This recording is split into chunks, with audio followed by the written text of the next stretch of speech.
CUE versus higher-level review.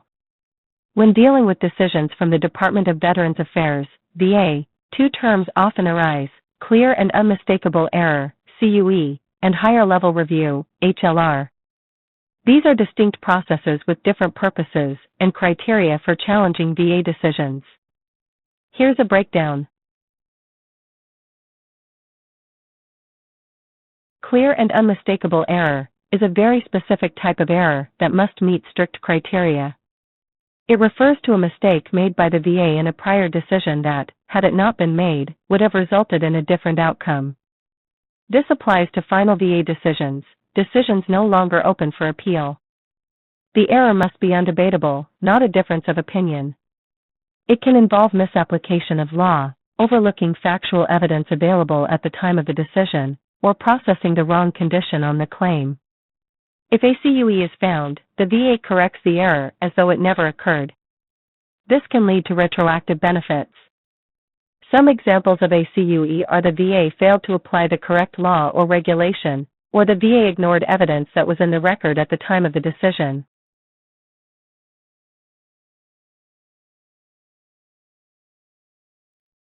Use VA Form 21-4138 to file a motion for CUE with the VA.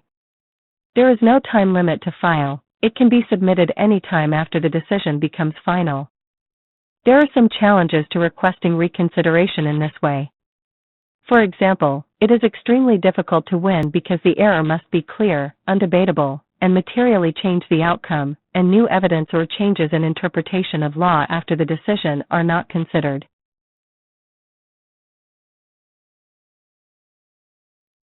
A higher-level review is a newer process under the Appeals Modernization Act, AMA. It involves having a more experienced VA reviewer re-examine a decision to ensure it was made correctly based on the evidence and laws at the time of the decision. This request applies to decisions still within the appeal period, usually 1 year from the date of the decision. It is a fresh review with no deference to the prior decision, and the reviewer may uphold, overturn, or remand the decision for additional action. You should file a higher-level review if the original decision contained errors in evaluating evidence or applying laws, or the veteran disagrees with how the VA weighed evidence but believes no new evidence is needed.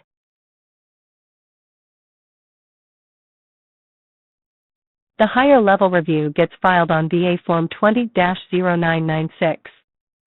Just as with filing the CUE, you will not be able to submit any new evidence with this request. I will show you step by step how to complete this form. In this instance, you can see that the claimant is a surviving dependent. They are requesting a higher-level review for denial of survivor's benefits. Section 1 must always contain the veteran's information.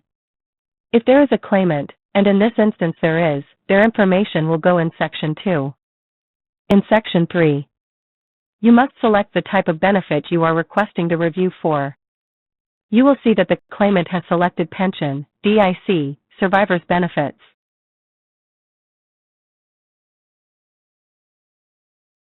On page 4, Section 4 of this claim, you must pay close attention. Part 16A lets VA know if you want the reviewer to call you or not. If you do, select this option. If you select this option, you will need to select an option of mornings or evenings in Part 16B. VA will contact you first to schedule a date and time for the reviewer to call you. You can choose for VA to contact your authorized representative, if you have one. I do not highly recommend this option, but if you so choose, you will check that option in Part 16B and list the authorized representative's name in Part 17. You must let your representative know. If you do not wish to have an informal conference and just want the reviewer to go over the evidence, leave Section 4 blank. If you choose this, you may submit a brief statement on VA Form 21-4138 describing why you disagree with the decision. Remember, you will not be able to submit new evidence. Only a statement to support your case. The senior rater will use your statement in consideration. Section 5 is where you must list the specific issue up for review and the date the decision was made. The date the decision was made is the date on the decision letter mailed by VA.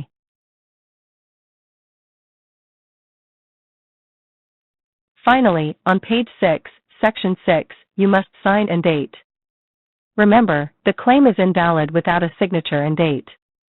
You will submit the review just as you would with any other claim, either online, by mail, or through an accredited BSO. Now, let's recap.